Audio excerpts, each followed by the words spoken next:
You don't need more money. You're just bad at handling it. And if that hurts a little, good. You need to hear this. I'm going to show you exactly how I'd manage $1,000 today. Simple, practical, no BS. And if you actually follow this, you stop being broke. Most people think they're broke because they don't make enough money.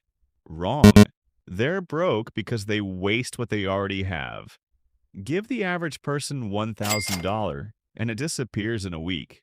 Food deliveries, random shopping, useless stuff they didn't even need, and they'll justify it too. I deserved it. I'll make it back. It's just a small purchase. No, it's not small. That mindset is exactly why they stay stuck. People don't control their money. Their emotions control their money, and emotions are expensive. Let's break this down. First, spending without thinking. You see something? You buy it. No pause, no plan, just impulse. That's how people slowly destroy their finances without even noticing.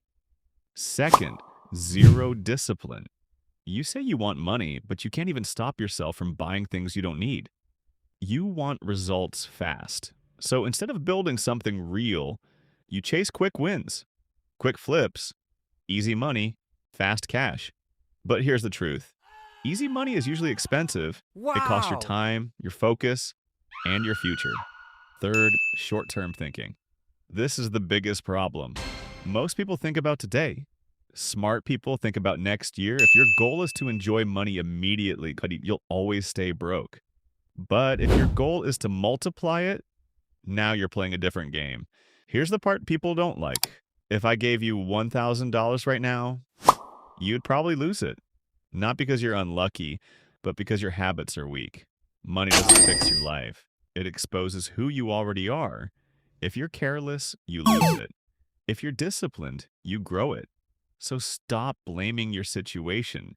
Your income is not your biggest problem. Your decisions are. Here's exactly what I'd do with $1,000. No overthinking, just structure. First, $500 saved. No touching it. This is your safety net. No excuses. No, just this once. Second, $300 invested in skills, not entertainment. Not random courses you'll never finish. Real skills. Something that can actually make you money. Editing, selling, freelancing, anything useful. Because skills are assets. Third, $150 used to make money. Start small. Buy and sell something. Offer a service. Test an idea. You don't need perfect, you need action. Fourth, $50 for enjoyment. Yes, you're allowed to enjoy your money, but controlled. Because if you can't control $50, you'll never control Wow! $5,000. This system forces discipline and growth at the same time. You need to stop acting like a consumer, and start thinking like an investor. Every dollar you spend is a decision. Does this make me richer, or just feel better for a moment? Delayed gratification wins. Always. The people building real wealth? They're not lucky. They're just willing to wait. $1,000 won't change your life, but your habits will. Fix those, and you won't stay broke for long.